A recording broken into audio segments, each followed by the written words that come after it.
Começa agora o Domínio da Guerra da Rádio Observador, sempre com o Major-General Arno Moreira. Bom dia, bem-vindo. Olá, já tinha saudades todos. suas, General. Nós também tínhamos saudades suas. Bem-vinda, bem-vinda. Obrigada. Lembro que também nos pode acompanhar com imagem nas redes sociais e pelo site do Observador. General, depois de 2 rondas negociais, há já várias semanas, a Ucrânia e a Federação Russa voltaram a encontrar-se esta quarta-feira em Istambul. As expectativas, não só da comunidade internacional, mas também das duas partes envolvidas, eram muito baixas. Foi uma reunião rápida, terminou ao fim de 40 minutos. O que é que fica deste terceiro encontro, General?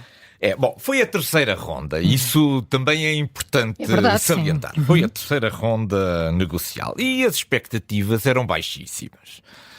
Qualquer uma das delegações também já nos tinha avisado ao que ia a isto. E a melhor definição que eu encontrei sobre esta reunião foi, aliás, na página de um jornal russo, que dizia: isto foi uma encenação teatral para um único espectador. Está muito bem visto, não é? Está muito bem visto. Uma encenação teatral para um único espectador. O espectador era Donald Trump. Claro. Ou seja, todos reconhecemos que as partes, se dependesse exclusivamente das partes, provavelmente não tinha havido esta ronda negocial. Esta ronda negocial aconteceu porque as partes se sentiram suficientemente pressionadas por Donald Trump para se tornarem a encontrar. E fizeram-no rodeando-se de uma coreografia que permitisse a visibilidade de algum resultado de natureza simpática. Aliás, acordaram que a troca de prisioneiros entre ambas se efetuasse no dia da conferência. E, portanto, tudo isto para dar notícia, mostrar contente, sinais positivos, apesar desta reunião de 40 minutos não ter produzido nada. Podia ter produzido mais? Eventualmente, sim. Nós temos que nos recordar o que é que aconteceu na segunda ronda negocial. Na segunda ronda negocial, as partes trocaram memorandos entre si e ficaram de estudar esses memorandos e de produzir uma resposta. É claro que esses memorandos eram de natureza maximalista. Cada uma das partes não se mostrava disponível para ceder em assunto absolutamente nenhum. Mas também não fizeram nenhum esforço sequer para dar uma resposta oficial. Nós não aceitamos, ou nós gostaríamos que fosse revista a posição neste ponto. Não houve absolutamente avanço nenhum. As próprias delegações, General, eram de que? A terceira linha? Sim, da terceira linha, sobretudo a delegação da Federação Russa. A delegação da Federação Russa é escolhida exatamente para isto. É para não ter nenhuma capacidade de decisão, para fazer prolongar aquilo que são as negociações. Eu diria que esta terceira ronda negocial era mais importante para a Federação Russa do que para a Ucrânia. O que a Ucrânia trazia para esta reunião eram 2 coisas. Era tornar a recordar o sistema internacional para a questão das crianças que continuam desaparecidas, algures dentro do território da Federação Russa, uma questão que a Ucrânia não quer deixar passar, e a segunda era procurar enquadrar dentro destes 50 dias que corresponde ao ultimato de Trump uma reunião de líderes. Isto é, dizer assim, há aqui este ultimato dos 50 dias, a maneira de mostrarmos que estamos de acordo com este processo é conseguirmos nestes 50 dias reunirmos os líderes. E seria um encontro alargado de líderes, porque, de acordo com Zelensky, isto seria uma reunião não apenas entre Zelensky e Vladimir Putin, mas teria a presença de Erdogan e de Trump. Isto era uma cimeira de alto nível que a Ucrânia procura empurrar rapidamente para a frente. A Federação Russa foge desta solução muito rápida. A Federação Russa foi a esta reunião para desarmar Trump.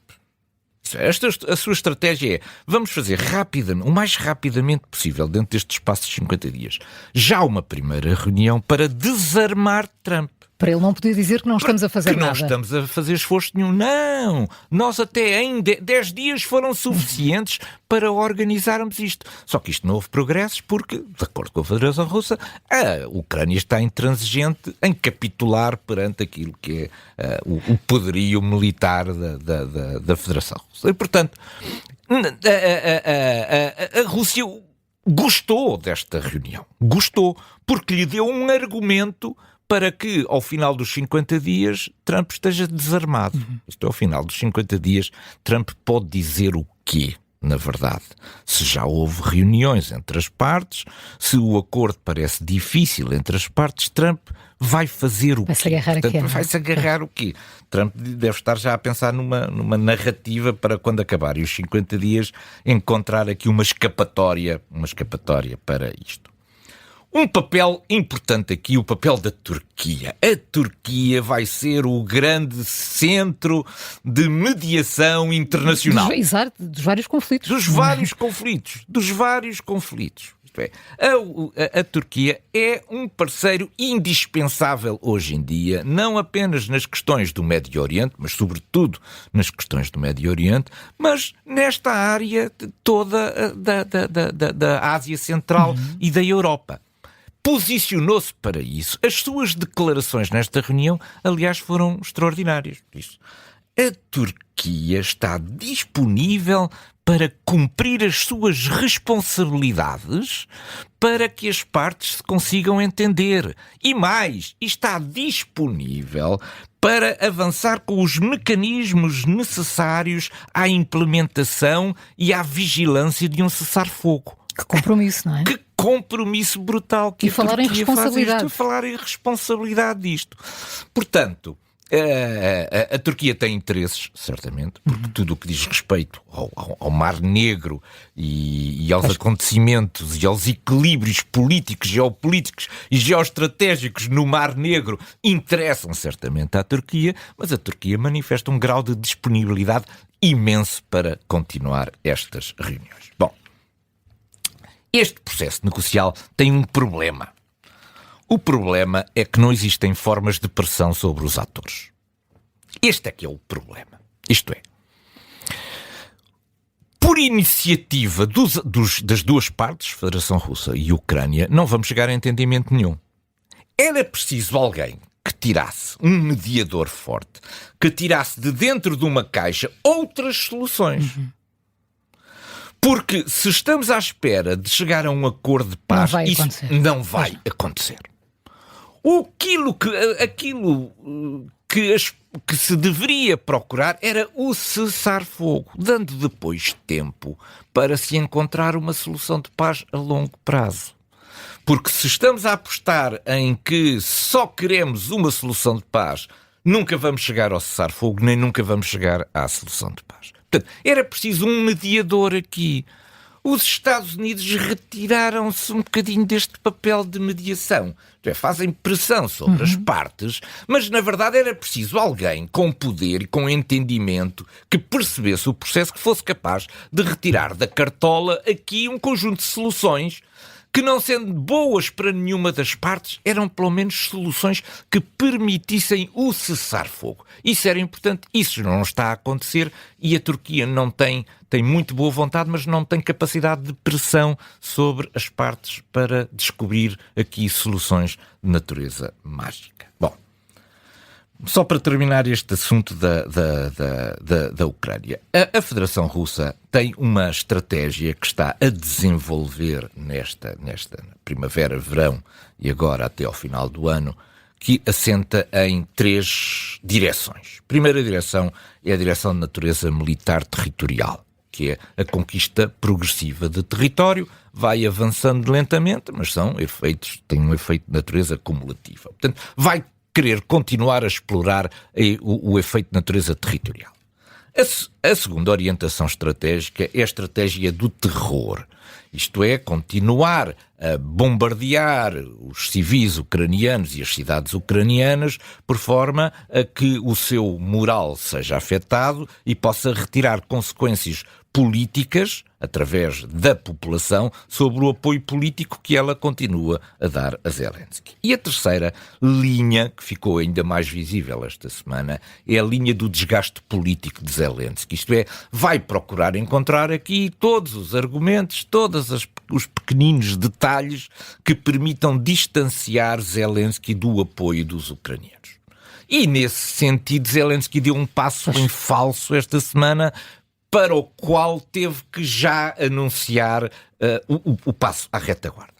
Fê-lo rapidamente porque percebeu a reação geral, a reação geral sobre aquilo que tinha acontecido.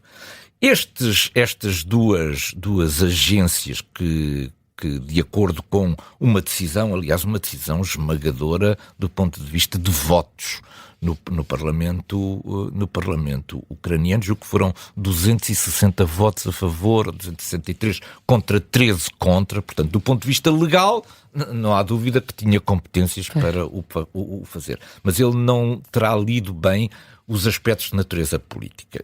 A União Europeia interveio muito rapidamente no assunto. Zelensky percebeu rapidamente também que este não era reagiu, o caminho e reagiu o mais rapidamente que lhe foi possível. Portanto, isto tem a ver também com aquilo que eu disse. Há uma estratégia também da Federação Russa de tentativa de infiltrar através dos seus agentes em muitos organismos que funcionam também na Ucrânia para procurar dinamitar, dificultar a relação política de Zelensky com o apoio que continua a ter. E, portanto, estas três linhas são as linhas que a Federação Russa neste momento privilegia, não necessariamente a via negocial para um entendimento de paz. Esta semana voltamos a falar intensamente de Gaza. Assistimos a um renovar de ameaças por parte do Irão e uma desescalada de tensão entre Israel e Síria. General, que ponto de situação podemos fazer do que se passa no Médio Oriente? Bom, o Médio Oriente está a ferro e fogo, e está sobretudo numa fase em que se torna difícil falar sobre o Médio Oriente. Difícil porquê? Nós temos dois tipos de inteligência, temos uma inteligência emocional e temos uma inteligência racional. E as imagens empurram-nos para a inteligência emocional. A inteligência emocional normalmente leva-nos por maus caminhos. Isto é, porque nós abandonamos, deixamos cair a razão. E, portanto, o que se está a passar aqui é que, por muito que custa às pessoas, é preciso alguma frieza para encontrar soluções. Isto é, a inteligência, se nos deixarmos dominar apenas pela inteligência emocional, não vamos conseguir encontrar nenhuma solução e muito menos uma boa solução ou uma razoável solução. Para isso, nós temos que ser capazes de ter aqui alguma inteligência racional e deixar que seja a inteligência racional a dirigir aquilo que são as nossas propostas e, sobretudo, a não contaminar as nossas análises. Porque é verdade, e as pessoas percebem isto, que todos nós somos humanos. E que, portanto, somos particularmente sensíveis ao sofrimento dos outros humanos. E tudo devemos fazer para que esse sofrimento seja o mais diminuído possível.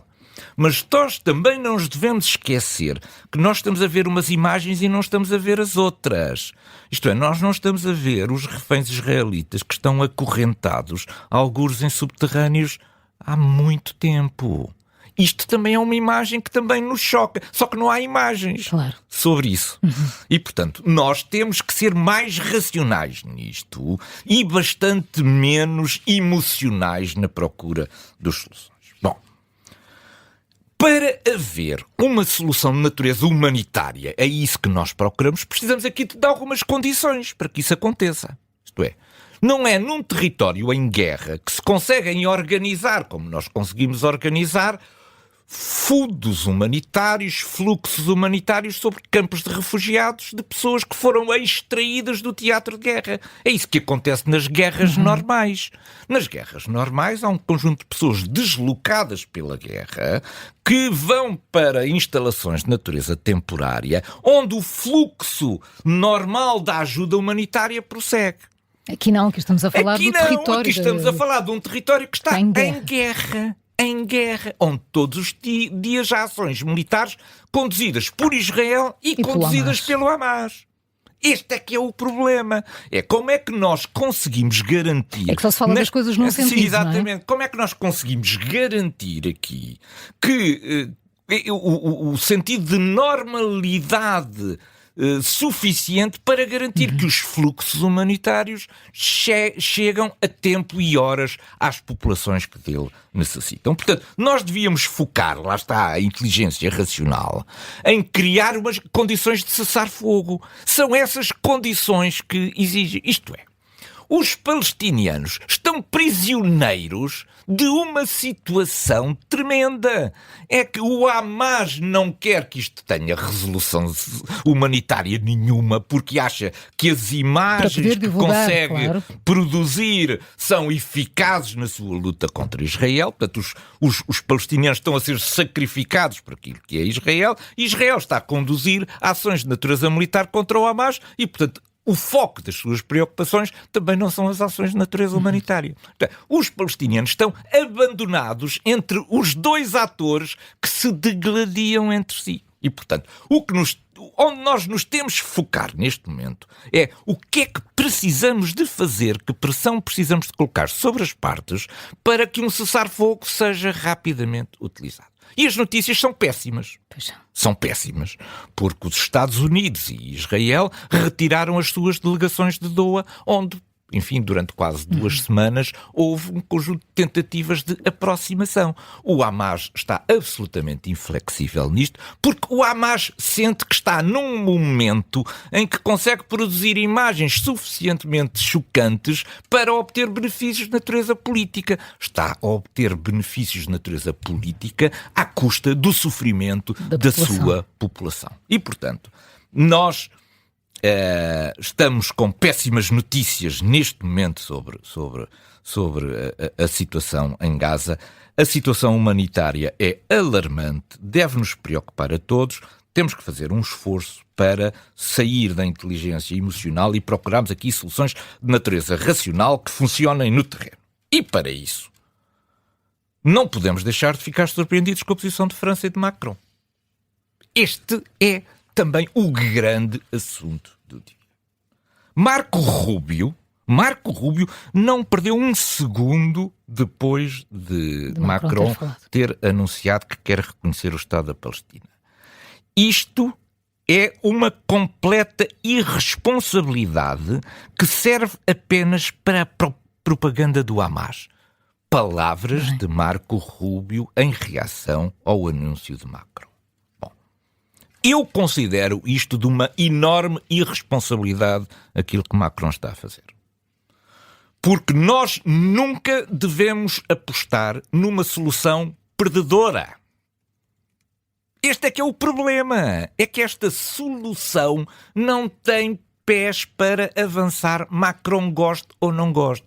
Macron fez isto utilizando aquilo que são os instintos populistas. Isto é, foi atrás daquilo que é a rua árabe e que ele tem dificuldade de dominar na própria França. E como se anunciam agora eleições presidenciais em França, em que todos os votos contam, ele preferiu colocar-se do lado da França insubmissa do que resvalar para a direita, que é muito mais prudente nesta questão do reconhecimento do Estado palestiniano. Bom, porquê é que isto é irresponsável? Porque isto é um caminho sem retorno. Isto é, depois do reconhecimento não há outra maneira de voltar atrás. A Federação Russa tem vindo a incluir no discurso uma grande preocupação com os contribuintes europeus que vão ter de pagar o aumento do investimento em defesa. General, porquê é que Moscou está tão preocupado connosco, os europeus, quando o custo de vida na Rússia não para de aumentar? Temos que agradecer a Lavrov esta sua preocupação com aquilo que são as despesas que vão cair sobre os contribuintes europeus. Se Lavrov lesse a imprensa russa como eu leio todos os dias, verificaria as seguintes manchetes. Trouxe algumas manchetes dos últimos dias. Para pagar as contas dos consumos de casa, os russos estão a contrair dívidas. Os preços do pão sobem acima da inflação. As autoridades pensam em congelar administrativamente o preço de alguns produtos.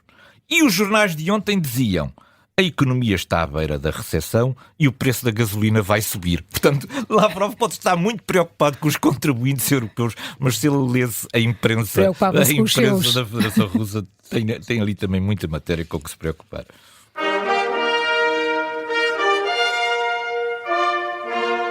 E hoje trazemos para o nosso ponto de mira a produção de drones Shahed pela Federação Russa, produção que não para de aumentar. General, a Intelligence alemã prevê que a este ritmo de produção a Rússia possa enviar contra a Ucrânia 2.000 drones ao mesmo tempo. A Federação Russa tem vindo a fazer um conjunto de alterações muito significativas na sua capacidade de produção. No dia 9 de junho houve um assessment feito pela intelligence ucraniana que estimava que a Federação Russa poderia estar a produzir qualquer coisa como 170 Shaheds por dia. Sim. E que teria capacidade de produzir cerca de 190 até ao final do ano 2025. O que significa que em 5 dias consegue acumular uma brutalidade de drones para lançar sobre a Ucrânia. Nós temos que ajudar a Ucrânia nisto, porque há aqui uma batalha de recursos. Claro. Isto é, nós não podemos ver crescer aquilo que são os vetores de ataque da Federação Russa sem sermos capazes de dotar a Ucrânia dos meios de defesa para o fazer. E isto tem que ser feito através de meios mais simples. A Ucrânia tem vindo a desenvolver uma capacidade de drones anti-drones que é relativamente mais barata do que a produção de outros meios de natureza cinética, e isso precisa de investimento europeu para ser apoiado e podermos proteger as cidades ucranianas. General Arno Moreira, muito obrigada por mais um domínio da guerra. Bom fim de semana para todos. Bom fim de semana para Muito obrigado.